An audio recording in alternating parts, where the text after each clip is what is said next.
ლიდერობის და შორისმჭრეტელობის ინდექსით საქართველოს ხელისუფლება ევროპის საუკეთესო 20-ში შესაბამისი ანგარიში ევროკომისიამ გამოაქვეყნა. საქართველოს ხელისუფლებამ შეფასების 100%-იანი სისტემით 52% მიიღო. მსოფლიოში 32 ადგილზე გავიდა და ევროპის საუკეთესო 20-ში 17 პოზიცია დაიკავა. ლიდერობით და შორისმჭრეტელობით საქართველოს ხელისუფლება უსწრებს ევროკავშირის და ნატოს წევრ 19 სახელმწიფოს.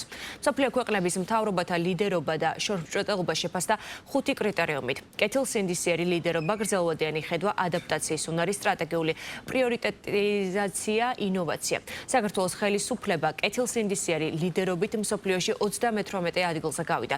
გრძელვადიანი ხედვით მე-16 პოზიცია დაიკავა, ხოლო ადაპტაციის უნარით მსოფლიოში მე-11 ადგილზე გამწესდა. ევროკომისიის მიერ გამოქვეყნებულმა კვლევამ ჩენდლერის მმართველობის ინსტიტუტმა აწარმოა, რომლის სათაო ოფისი სინგაპურში მდებარეობს. ანგარიში ეყრდნობა გაეროს მსოფლიო ბანკის, სავალუტო ფონდის, მსოფლიო ეკონომიკური ფორუმის, სხვა საერთაშორისო აღიარებული სუბიექტების, გლობალური შემფასებელი ორგანიზაციების პროფილურ კვლევებს და ანგარიშებს. თუმცა ობიექტურად აფასებენ საქართველოს ხელისუფლების მოღვაწეობას, მის საქმიანობას, ვერ არიდებენ თავს იმ ობიექტურ შეფასებებს, რაც გულისხმობს ჩვენი ქვეყნის, ჩვენი ხელისუფლების, ქართული ოცნების მთავრობის მიერ გადადგმულ სწორ პოზიტიურ ნაბიჯებს, რაც რა თქმა უნდა რეიტინგებში აისახება.